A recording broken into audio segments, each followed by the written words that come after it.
Hello, I'm get here. Bəli, bugün bir şalvarımız var hazırsız. Artıq bu şalvar illərdir mənim qarderobumda və mən onu geyinirəm, amma sağ olsun, o hələ də xarab olmayıb. Sana Jasmin, bəli, min bir gecənin ağlındakı bax, benim gözəlim burada kəsilmir. Çox möhtəşəm bax. Onlara ip taxmışam ki, daha yaxşı dayan. Səhnədə rahat hərəkət edə bilim deyə və eyni zamanda yaylıqlarda biz bunu tamamlayacağıq. İtalyadan aldığım bu yaylığı demək ki, qəpik quruş almışdım, amma bunun özelliği nədir?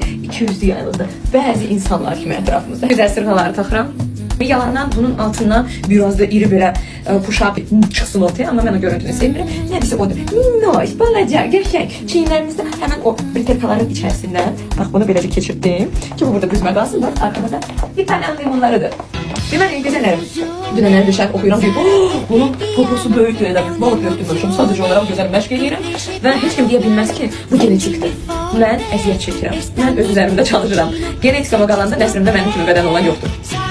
Hamısını görsə bu deyil. Var, qəşəng bədənləri var, amma yəni bu formada fit deyirlər. Ona görə də boş-boş söhbətlərdir. O, kim ki əziyyət çəkmək istəmir, ilk sözü gözəl bir xanım görün. Sən elə uşaq doğmamısan və ya genetikan gözəldir. Əzim, mən o qədər uşaq dünyaya gətirən analar tanıyıram ki, maşallahlı, elə də gözəl özlərini fit formada saxlayırlar ki. Bu əsas sənin əzmkarlığına və çalışqanlığından asılıdır. Zala getməyi heç kim sevmir.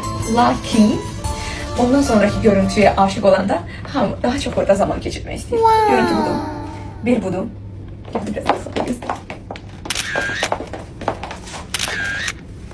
Çok güzel yorum.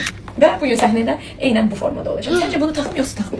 Benim boyunda olan aksesuarlar biraz sıkır. Ama ne bileyim.